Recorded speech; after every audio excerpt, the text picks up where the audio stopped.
Thank you very much, Mr. Speaker. I'd firstly like to join my honorable colleagues in congratulating you on your new post, and I do wish you good health and God's blessing. Mr. Speaker, before going to the substance of my discussion, I would like to firstly put things into context. Mr. Speaker, I want you to understand that we're not dealing with our equals on the other side. We're dealing with people who don't share the same values that we on this side feel and view, nor the people of this country. They have been well fed by the state for 5 years. Now they're in hibernation. They will be resting there and trying to create trouble in Guyana, and they will be unproductive in their efforts in trying to move this country forward. So I want to make it clear that that is our point of departure. We are not dealing with people who believe in democracy, good governance, respect for the rule of law, and human rights. We are dealing with people who are very, very destructive to Guyana. We have been doing all of the heavy lifting, post-independence, into the era of globalization, and we're still doing the heavy lifting. It is sad, Mr. Speaker, that we have to endure these types of hardship in 21st century Guyana. Mr. Speaker, notwithstanding the challenges that we face from the other side, based on the unproductive efforts and the fact they're trying to make things hard and difficult and frustrating for us, we have a mandate to represent the people, and we will do that without fear or favor, to the best of our ability, to serve the people of Guyana. Mr. Speaker, the reason why this noble House is so configured, that is so because democracy was restored in August 2nd, and that is why we are on this side of the House, and that is why the APNU AFC are on that side of the House, because democracy was restored August 2nd in Guyana. Mr. Speaker, what is the record from the other side? They have no record to show. A broken record, a record without any substance. I dare say, Mr. Speaker, that they have only had 60% of their time in office as a legitimate government. The other 40%, they spent hanging on to power, disobeying the rule of law, and trying to subvert the will of the people. So, Mr. Speaker, we have to understand what we're dealing with. We're not dealing with like-minded people.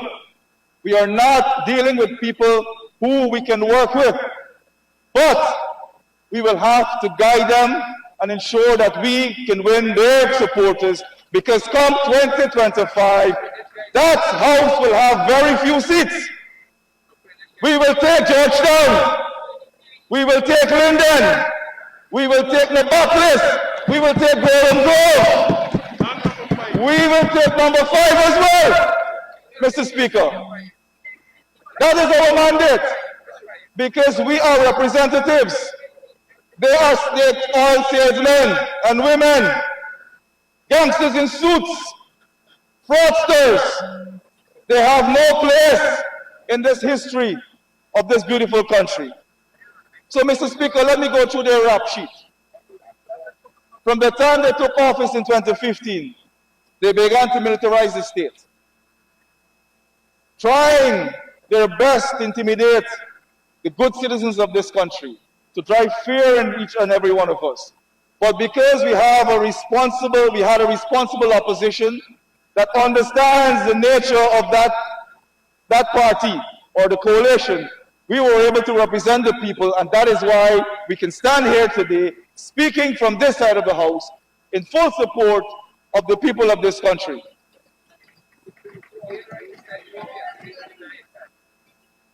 Mr. Speaker, from the time the coalition took office, they went about trying to capture the state. Unilateral appointment of James Patterson was an attempt to control GCOM. And we saw what ensued following the collapse of the government, the then government. The lack of transparency. $18 million sign-in bonus was hidden from us, the people of Guyana. That is fine. I can deal with Pompey and Lampy. Lack of accountability. Billions of dollars unaccounted for. Check the Auditor General report. Billions of dollars unaccounted for. That is the nature of that side of the house. Big government, Mr. Speaker. The largest cabinet in this hemisphere under that government. A government that is pregnant with nepotism and cronyism. Jobs for their friends and their families. Occupying offices without any tasks, without any contract. Just occupying space and being paid. It was a sad affair, Mr. President. And that is why I'm trying to remind the House and the people of this country that we're not dealing with our equals. We're not dealing with people who believe in development, who believe in democracy, not as a word that you put on a wall, but in your actions. So, Mr. Speaker, as I continue, look at their actions, extractive political and economic policies. Look what it did to the sugar belt, putting ordinary Guyanese citizens on the breadline. Unconscionable. Is that the way you treat the working class? But thankfully on this side of the House, Mr. Speaker, we have a political party in government that is pro-working class, who believes in development from the top up and the bottom down, so that we can have balanced development. Mr. Speaker, all of what the coalition did in 5 years created structural violence. They dismantled our institutions. The disparity became even worse between the have and the have-nots. That led to social ills, Mr. President. Broken homes, suicide rate went up. It is because of that side of the House. They're the ones who destroyed this country, Mr. Speaker.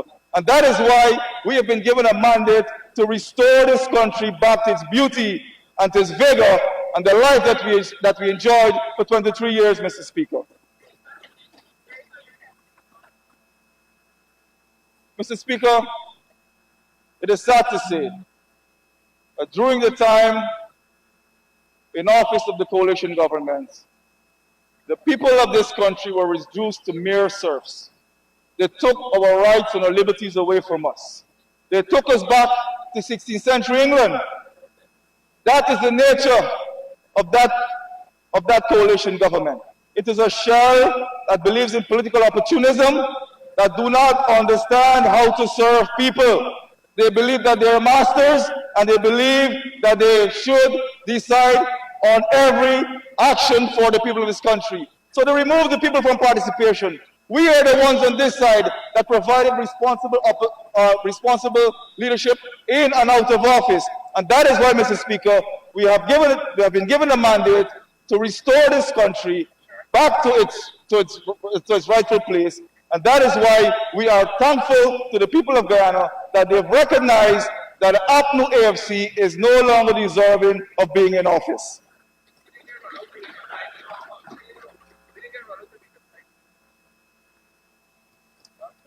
Mr. Speaker, consider the vision of our coalition on the other side. You follow the drift. You're listening. Mr. Speaker, think about it. The opposition leader in the House at one time exclaimed that one of the best projects undertaken and delivered to the people of the Guyana was Durban Park. He was excited about that. Now compare that with the Marriott Hotel. Value added, creation of jobs, revenue earning, Value added. You ask any ordinary citizen in this country who is desirous of a job, an opportunity to look after their wives and their husbands and their families, if they will want another Marriott or another Dublin Park. Go and ask them. Go and ask them. We are about progress. And that is a small comparison because I'm using two infrastructural projects. One that earns money for the people of this country, and one that is basically a Woodstock. That is the nature. And that is why, Mr. Speaker, I'm saying to you that using that simple example, we can see the difference in the vision between this side of the House and that side of the House. They have not produced any infrastructure undertaking in their time in office. Everything that they've done was a rollover from our government. Every project, every major project was a rollover, already hashed out and financed. And what they did, they squandered the resources. Look at the airport. Look at the airport, Mr. Speaker. Look what they did to it. They are no good, and this is their record. So sitting on that side of the House and trying to play equal, it's not going to help you. Mr. Speaker, the first 3 years of the coalition government was a hardship period. Hardship period. Taxes. The taxes, Mr. President, meted out on the ordinary people of this country. When we get to the second period. Honorable member, I'm very honored that you are calling me Mr. President, but I think we're in the national assembly. Sorry, Mr. Speaker. Mr. Speaker, the second phase of the opposition in office, I call that the dark period, the remaining 40%. This is a period, Mr. Speaker, that was the darkest days in the history of this country. The violation of the Constitution, disrespect for the rule of law, the violation of the rights of individuals, race politics, disrespect and regard for intergovernmental bodies, treaties, and charters, Mr. Speaker. Those are the outcomes from our honorable brothers and sisters on that side of the House. What they've done in the last 2 years in government was to dismantle our political, economic, and social structures, bringing mayhem to bear on this country. Mr. Speaker, the APNO AFC is characterized by ineffective national policies and strategies, culminating in failed national objectives. Point in case, the Green State Development Strategy, a shell. Mr. Speaker, this led to very weak foreign policy instruments, poor and ineffective international engagements, and a withering of our international presence, and thereby no legacy to show.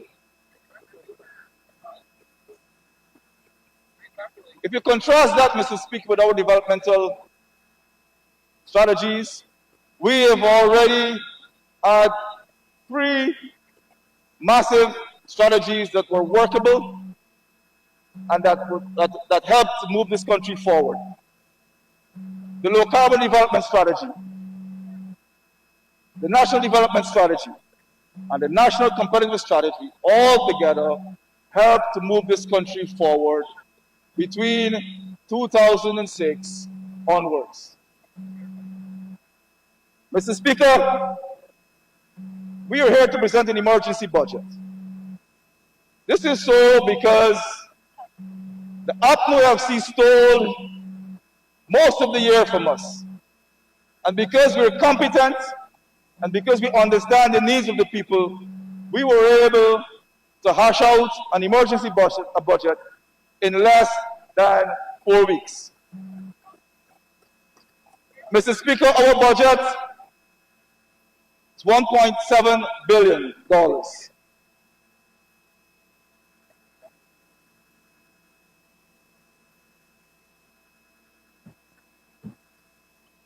And we have some key priority areas that we're working on. And Mr. Speaker, let me remind the House that the Foreign Ministry lacked presence, lacked efficiency, lacked effectiveness, lacked competency, and lacked suitability in many of the areas, especially in our foreign missions. So, Mr. Speaker, our job as a new government, not new to governance, I might add, will restore the vigor in the ministry and put the ministry back on the regional and world map. Priority areas, Mr. Speaker. We will focus on Guyana's sovereignty and territorial integrity. If you recall, Mr. Speaker, under the Granger-led administration, they have weakened the structures to the point that our sovereignty was fragile. We were exposed territorially because we lacked capacity to negotiate and win and maintain friendships and partnerships within the region and beyond. So, Mr. Speaker, we are in a position now that democracy is restored to use the resources available to us to ensure that we put sovereignty and our territorial integrity back in its rightful place so that we can ensure that we keep this country preserved, not for ourselves only, but for those to come in the future. Mr. Speaker, another priority area is strengthening our multilateral diplomacy. That was lacking, Mr. Speaker, for nearly 3.5 years under the APNO-FC coalition government. All they did was trips around the world for fun, photo ops on private jets. Mr. Speaker, coming back to Guyana with nothing to say but attendance. Attendance does not help the people of Guyana. You have to come back with workable solutions that will help to improve our national policies and national development. Mr. Speaker, the Group 77 and China is a priority, even though we have limited time available because our chairmanship comes to an end at the end of the year.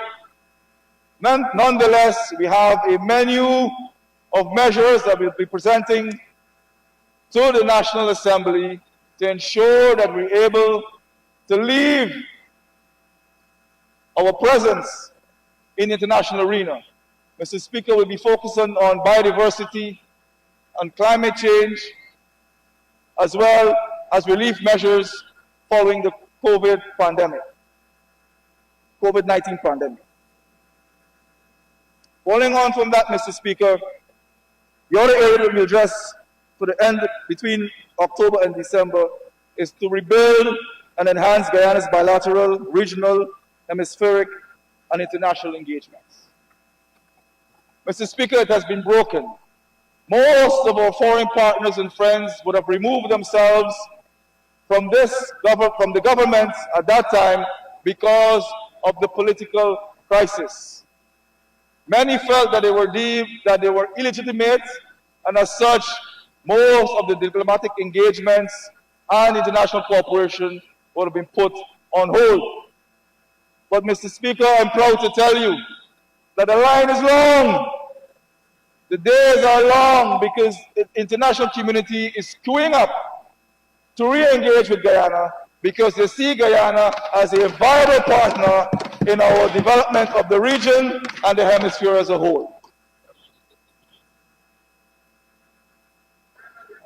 Mr. Speaker, we are also going to embark on aggressive policies and strategies to revitalize and deepen our diaspora engagement. Recall, Mr. Speaker, that under the APNO-AFC government, they moved the Diaspora Engagement Unit to citizenship under Minister Felix to politicize the diaspora engagement, Mr. Speaker. What they did was a travesty to the Guyanese people. So we could not benefit from the intellectual and financial and human resources out there in the diaspora because they politicized it for their own selfish gains. Mr. Speaker, we are going to normalize it. It is back with the Ministry of Foreign Affairs and International Cooperation, and we are going to ensure that we engage with our donor agencies and our partners overseas to ensure that diaspora engagement is a key pillar in our development. Mr. Speaker, let me remind the House that we have 5 years of engagement in this House. We have a track record that has been proven to be successful. Our budgets are effective, they are realistic, and they apply to each and every sector and strata within society. We are preparing for massive growth and development, Mr. Speaker. Mr. Speaker, I would also add that I would urge my honorable brothers and sisters on the other side to read our manifesto. Engage yourselves so that when you come to this House, you can have objective, critical thinking and analysis so that together we can help move Guyana forward. If you remain in ignorance, if you remain in that state of mind, and if you still do not embrace democracy, it will be difficult for us to lift this country. We cannot allow ourselves to be caught up in the selfish attitude and behavior that ensued under the APNO FC. We have always stood firm by the people. We have always ensured that the resources are equitably distributed. We have always ensured that our budget is healthy and friendly. We believe in small government. We believe in ensuring the private sector is given the opportunity to make the gains necessary to move an economy forward. And Mr. Speaker, on the private sector, may I clarify for the people of this country that in this current dispensation, regionally and globally, the private sector is the engine of growth. I have to remind the honorable members on the other side that we have signed on to the Washington Consensus. We are the ones who signed on to accepting market principles and values and democracy tied together. We're the ones who believe that foreign direct investment is good for your people and your country. We believe in pragmatic policies. We know that we can empower the private sector, we can have a small and lean government, and we can have a budget that will still work for the people. Unlike the other side, Mr. Speaker, they do not believe in the private sector. The former Minister of Finance labeled the private sector as drug dealers, as criminals. That is insulting. It is shameful for you guys to say that, knowing that we have to depend on the private sector to advance our bilateral engagements and our regional engagements, because those are the ones who have to go there and provide jobs, create and innovate. Not you. You on the other side believe that you are all wise and all knowing. You're not. We are mere representatives. We are there to craft policies so that we can ensure that the people can benefit through our good governance and good measures that we provide for our people. So I beg of you, honorable members on the other side, to follow good leadership on this side. Get your acts together. Understand that if you want to make Guyana a better place, that you will have to shed those old thinkings that you have, and understand that you have to embrace policies that are progressive. You have to embrace policies that are designed to ensure that people's lives are better, so that at the end of the day, people must be able to say that I am better off today than I was yesterday because of the policies and programs of a government. So I give you this charge, honorable members on the other side, that if you want to work with us, to move this country forward. Ensure that you understand what democracy is. Ensure you understand what free market principles are. Ensure you understand what social policies should be implemented to help our citizens. Because on this side, we have made massive achievements in healthcare and in education.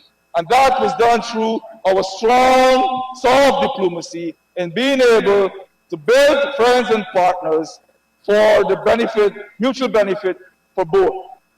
So, Mr. Speaker, in closing, I want to say that this budget, even though it's an emergency budget, mirrors what we have produced over the several decades that we've been in office. Because we understand the people, we understand their needs, we know how to deliver.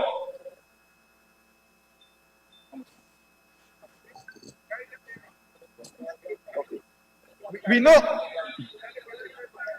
Mr. Speaker, we know how to deliver on policies and programs, and our track record is proven. If I go back to the Ministry of Foreign Affairs, Mr. Speaker, I want to tell you that we have already sat and came up with a long-term strategy. We have a strategy for the next 5 years that aligns itself with our manifesto. So when it comes to the fact that we have not only foreign relations but international cooperation added, that is to show the direction that we're going. We're going in the direction where we expect, through our policies and programs, that we'll have massive growth and development in this country. And might I add, Mr. Speaker, we will have, I report to the President, so. I must say, Mr. Speaker, that when you look at our policies and programs coming out of the ministry, it is aligned with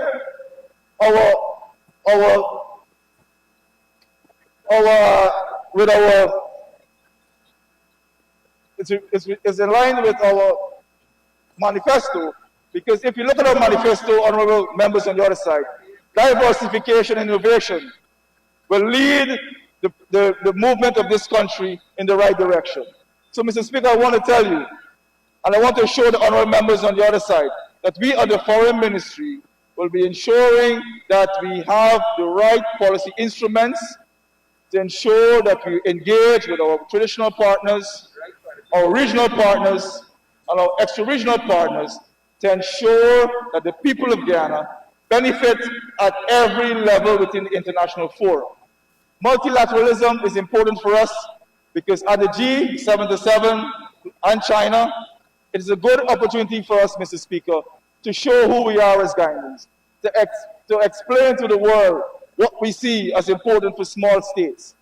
And I want the honorable members on the other side to understand that we understand our vulnerabilities, we understand our shortcomings, and we know how to position Guyana in the international environment using the resources that we have available to us, because we are prudent, we are frugal, and we understand government and governance. So, Mr. Speaker, please accept my presentation, and I beg of my honorable members on the other side to cooperate with us, not to create mischief and not to be destructive, but work together in harmony so that we can move Guyana forward as a united nation. I thank you.